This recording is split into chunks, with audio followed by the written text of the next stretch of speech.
We have finally made it to the final Bayside video in this 10-part series, and today we are ranking all the albums from least awesomest to most awesomest. Reach out and push the subscribe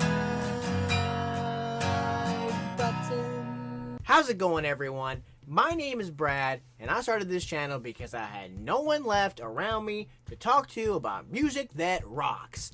This is the 10th and final video in this series about Bayside, so if you don't know what's going on here, click the link above to catch up. Be sure to watch all the way to the end to see what album gets crowned as the best / my favorite, mainly my favorite, but also the best Bayside album. Also to see what band is going to be next to go through this ranking process. So I created a system to score these albums, so it's not just me sitting here ranking them totally biased.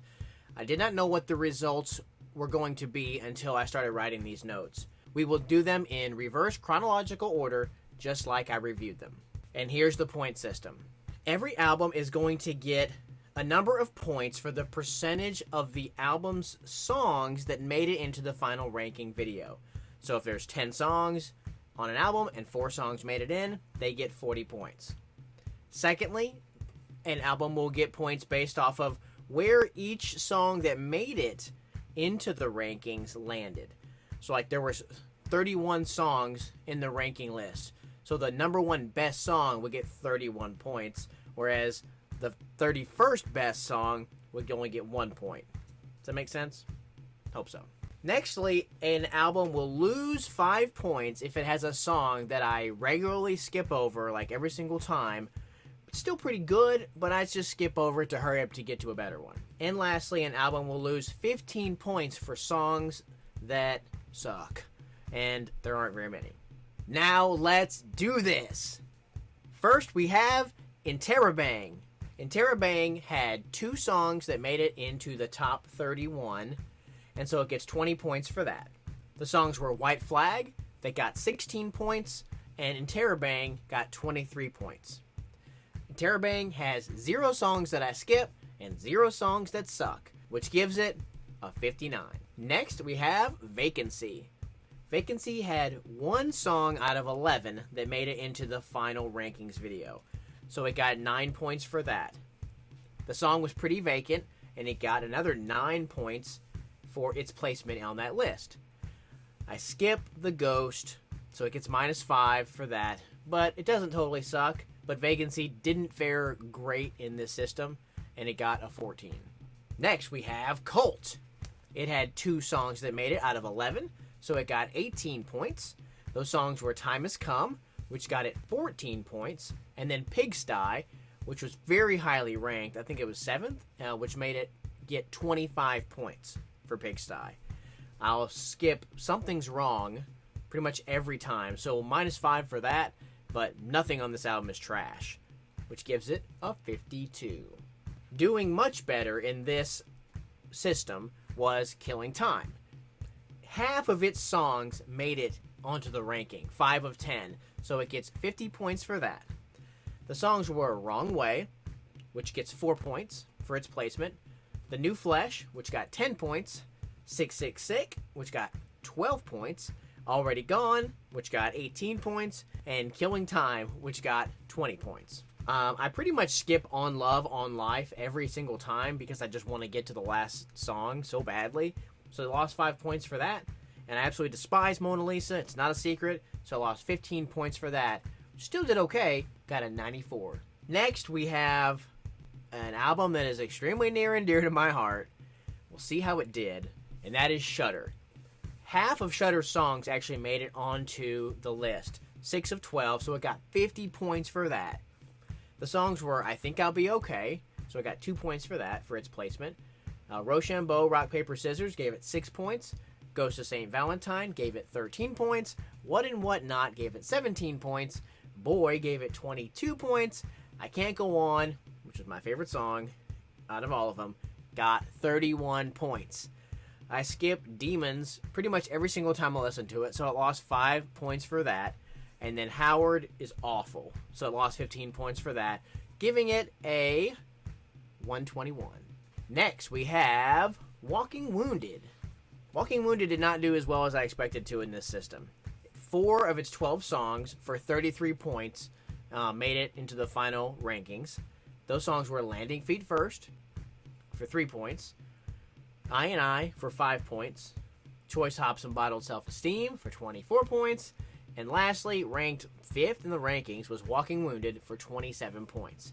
Thankfully, in Popular Science are skippers, so it lost 10 points there for me, but none of these songs are garbage. Still gets it in 82. Next, we have Bayside Self-Titled from 2005.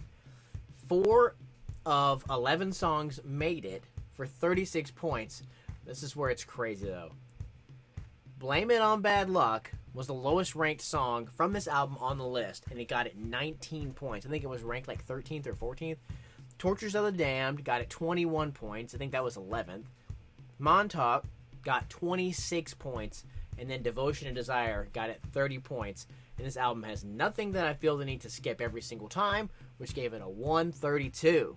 And lastly, Sirens and Condolences. Cleaned up on here.